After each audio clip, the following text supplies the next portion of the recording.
গুরুত্বর চাহিদাটা আমাদের সবার মধ্যে থাকে, তাই না? গুরুত্ব দেওয়া এবং নেওয়া দুটোরই কিন্তু গুরুত্বমান বিষয়। যে কোনো সম্পর্কের মধ্যেই না গুরুত্ব থাকাটা খুব দরকার, না হলে সম্পর্কের ভাঙন তৈরি হয়। তাই আমরা সহজ সরল ভাষায় বলি, যেখানে গুরুত্ব নেই তোমার কথা বা তোমার সেখান থেকে বেরিয়ে আসাই ভালো। গুরুত্ব সব সম্পর্কের মধ্যে থাকা উচিত।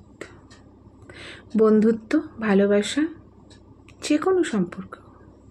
আর যখন দেখবে তুমি যেই সম্পর্কের সাথে জড়িয়ে পড়েছ,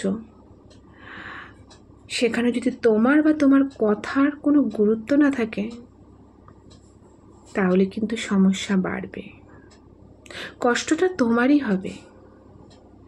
তাই সময় নষ্ট না করে, সমস্যার সম্মুখীন না হয়ে সেই সম্পর্ক থেকে বেরিয়ে আসো।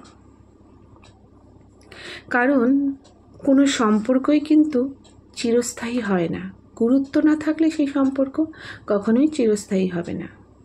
আর যে কোনো সম্পর্ক চিরস্থায়ী করার আগে অবশ্যই তার গুরুত্বটা বুঝে নেবে, যে তুমি সেই সম্পর্কটার সাথে জড়িত হয়ে পড়েছ, যে সম্পর্কটাকে তুমি চিরস্থায়ী করতে চাইছো, সেই সম্পর্কের মধ্যে তোমার গুরুত্ব কতটা আছে। তাহলে বুঝবে যে হ্যাঁ, তোমার যদি কোনো সম্পর্কর মধ্যে তোমার গুরুত্বটা থাকে, সেই সম্পর্কটাকে তুমি অবশ্যই চিরস্থায়ী করতে পারো।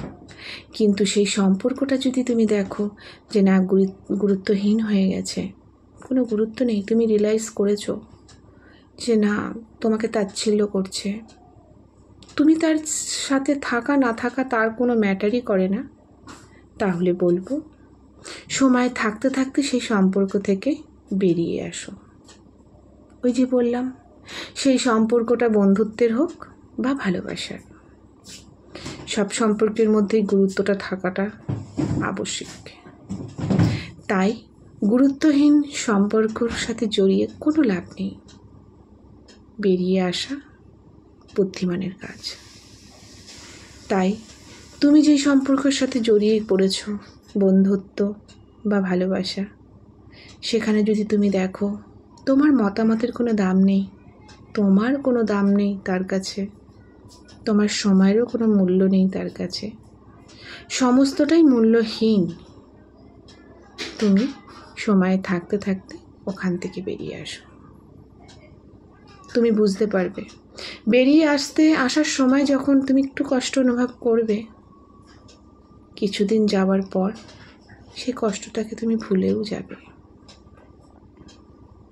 তাই আমি বলবো, গুরুত্বহীন সম্পর্কের সাথে না জড়িয়ে, সম্মান থাকতে থাকতে, সময় থাকতে থাকতে, অল্প কষ্টর মাত্রা নিয়েই তুমি সম্পর্ক থেকে বেরিয়ে আসতে পারো।